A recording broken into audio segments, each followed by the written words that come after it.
علیہ السلام کہ ہم انتہائی احترام سے ان کے احکامات کو سنیں اور اللہ سے ان پر عمل کی توفیق مانگیں اور استطاعت مانگیں۔ بحیثیت مسلمان آپ یہ بات جانتے ہیں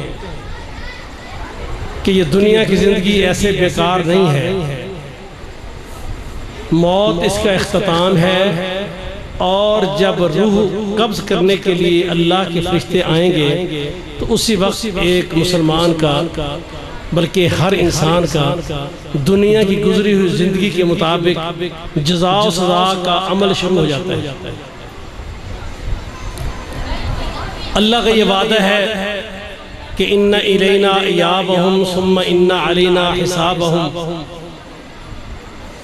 یہ آدم کا بیٹا جب موت کی آغوش میں جائے گا تو یہ سمجھ لے اس نے اللہ کے پاس آنا ہے اور اپنی زندگی کا، اپنے کرتوتوں کا، اپنے معاملات کا، اچھے برے گزرے وقت کا اللہ نے اس سے حساب لینا ہے۔ محمد رسول اللہ صلی اللہ علیہ وسلم کی حدیث ہے، اکثر و بیشتر آپ نے علماء سے سنی ہے وہ حدیث۔ نبی اسلام فرماتے ہیں جب بندہ فوت ہوتا ہے اس کے ورثاء اس کو قبر کے حوالے کر دیتے ہیں۔ قبر کے حوالے کرنے کے بعد جو ہی اسے دفنا کر واپس ہوتے ہیں تو اللہ کے مقرر کردہ امتحان لینے والے، ایک ٹیسٹ لینے والے اللہ کے دو فرشتے منکر نکیر وہاں پہنچ جاتے ہیں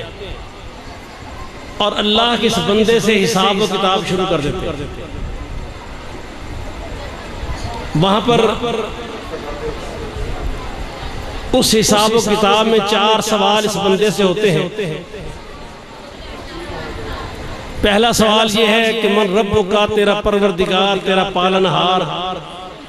تیری زندگی کو عزتیں دینے والا، سنوارنے والا، وقار دینے والا، تجھے کھلانے والا، پلانے والا، تیری فقیری کو، تنگ دستی کو ختم کرنے والا، تجھے خوشیاں دینے والا، عزت دینے والا کون ہے؟ پہلا سوال یہ بندے سے ہوتا ہے۔ دوسرا سوال وہ محمد رسول اللہ صلی اللہ علیہ وسلم کی ذات اقدس کے بارے میں ہوتا ہے کہ اللہ کے پیغمبر، ان کا مقام، ان کی ذات، ان کی حیثیت، ان کے فرامین، ان کی احادیث، ان کی سنت، اس کی تعلیم تجھے تھی، تو نے کیسے مانا، عمل کیسے کیا؟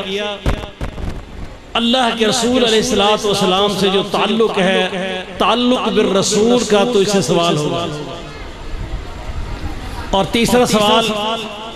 جو شب و روز تو صبح اٹھتا ہے، شام کرتا ہے، شام کو سوتا ہے، صبح اٹھتا ہے،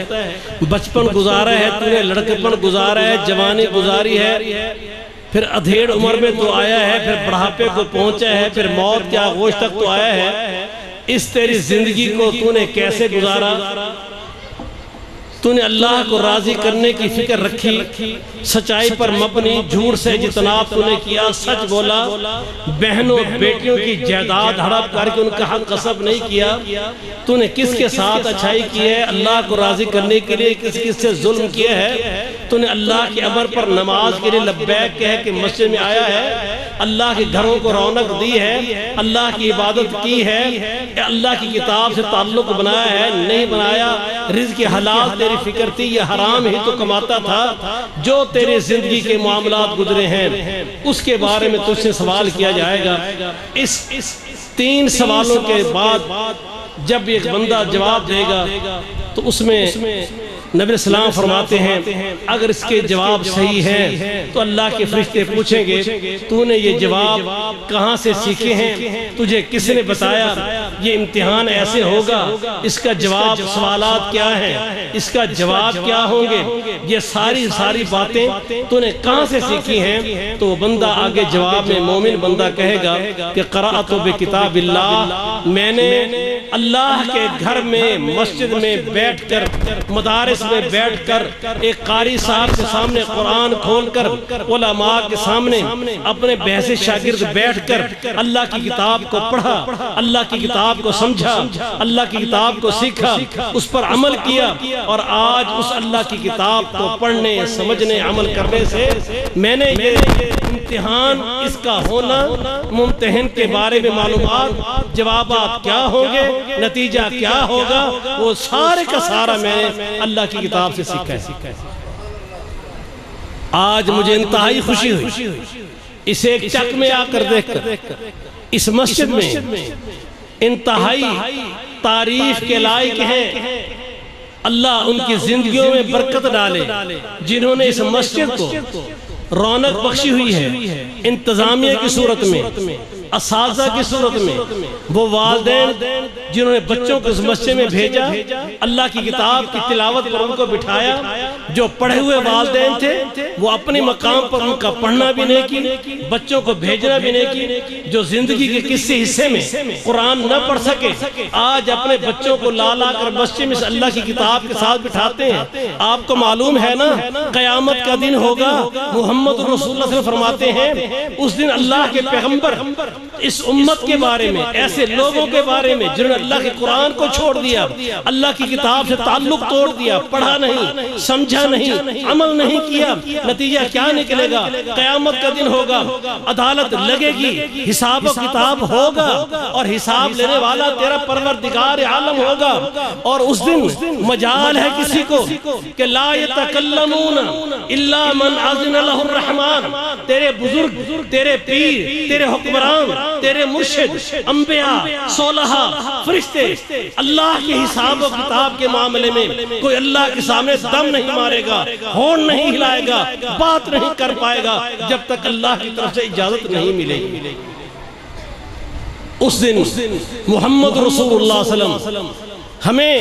مجھ اور آپ جیسے گناہگاروں کو اللہ کی اس نعمت کا ادراک ہے، اور نہیں تو ہونا چاہیے کہ قیامت کا دن ہوگا اور محمد رسول اللہ صلی اللہ علیہ وسلم میری اور آپ کی اللہ کی اجازت سے پڑھیے آیت الکرسی، من ذا الذی یشفع عندہ الا باذنہ، کیا مجال ہے کسی نبی یا غیر نبی کی کہ اللہ کی اجازت کے بغیر کسی کی شفاعت کے لیے ہونٹ بھی ہلا سکے؟ نہیں ہلا پائے گا۔ اللہ جس پہ رحمت کرنا چاہے گا اپنے پیغمبر کو شفاعت کا اس کے لیے حق ادا کر دے گا۔ اب بتائیے اس وقت ہمارا کیا حال ہوگا جب محمد رسول اللہ صلی اللہ علیہ وسلم اللہ کے سامنے ایک میرے اور تیرے خلاف کیس کے مدعی بن کر آئیں گے، وقال الرسول، اور یہ دعویٰ، یہ کیس، یہ مدعی اللہ نے قرآن میں نقل کر دیے ہے، وقال الرسول یا ربی ان قوم اتخذوا هذا القرآن مہجورا، میرے پروردگار عالم یہ میری قوم، یہ میرے لوگ، یہ میری امت، یہ وہ لوگ ہیں کہ جنہوں نے تیرے قرآن کو چھوڑ دیا تھا۔ سوچئے جب اللہ کے رسول جن کی شفاعت اللہ کی نعمت ہوگی اور جس پر ہم امیدیں لگائے بیٹھے ہیں، وہ اس لیے ہمارے خلاف رب کے سامنے اس کیس کو دائر کر دیں گے میرے اور تیرے خلاف، اگر اس رب کے قرآن سے ہم نے تعلق چھوڑ دیا۔ یہ بڑی خوش قسمتی کی بات، ایک خوشی ہوئی یہاں دیکھ کر، اور میں یہ گزارش کروں گا، دیکھیں قرآن پڑھو گے تو تمہیں پتہ چلے گا کہ رب نے سود کو حرام کیا ہے، اور اس کو سود کو لینے والے کو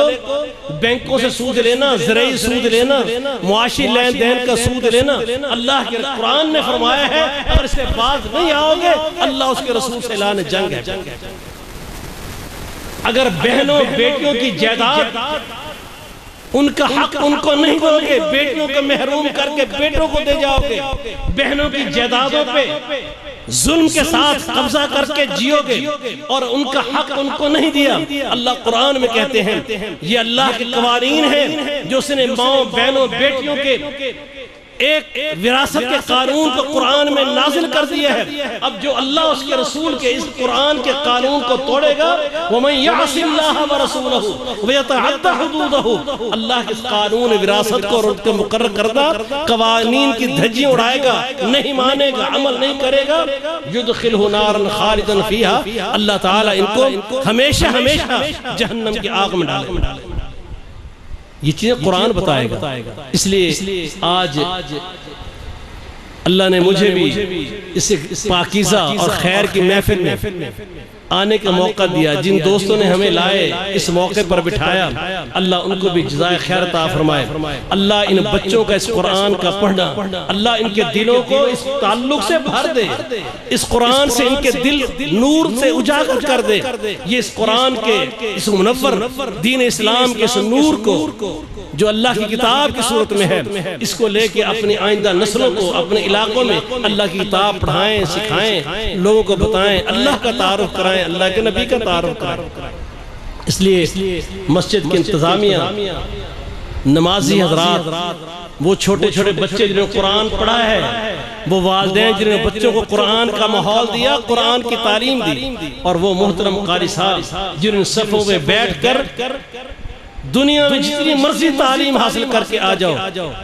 وہ دنیا کی تعلیم ہو، وہ ڈاکٹر بن جاؤ، انجینئر بن جاؤ، جو مرضی بن جاؤ، اسے اسلام نے منع نہیں کیا۔ لیکن جس پڑھنے والے بچے کو محمد رسول اللہ صلی اللہ علیہ وسلم نے قرآن پاک کے تعلق کی وجہ سے جس تعلیم حاصل کرنے والے بچے کو اللہ نے پورے طلباء سے بڑھ کے جن کو بہتر کہا ہے، وہ اللہ کے قرآن کو پڑھنے والے ہیں۔ تو اس لیے اس محفل کو جو تم نے سجائی ہے میرے بھائیوں، اس کو آگے بڑھاؤ، اس کا ترجمہ بچوں کو پڑھاؤ، اس سے تعلق کو استوار کرو، اپنے گھروں میں قرآن کو رونق دو۔ بیٹیوں کو ابھی میں دیکھ رہا تھا، وہ بیٹے بھی قابل تحسین ہے، وہ بہن بھی، جو بچوں کو بچیوں کو قرآن پڑھا رہی ہے۔ تو میں آج کی اس محفل پر آنے پر اور تمام مسجد جماعت اور ہمارے جو جماعت کے ذمہ داران جنہوں نے اس محفل کو سجایا اور اس کا پورا تعلیم کا انتظام کیا ہے، اللہ ان سب کو عزت اور وقار دنیا و آخرت دونوں میں عطا فرمائے، اور اللہ ہم سب کو قیامت سے رفع فرمائے۔ سبحان ربک رب العزت عما یصفون وسلام علی المرسلین والحمد للہ رب العالمین۔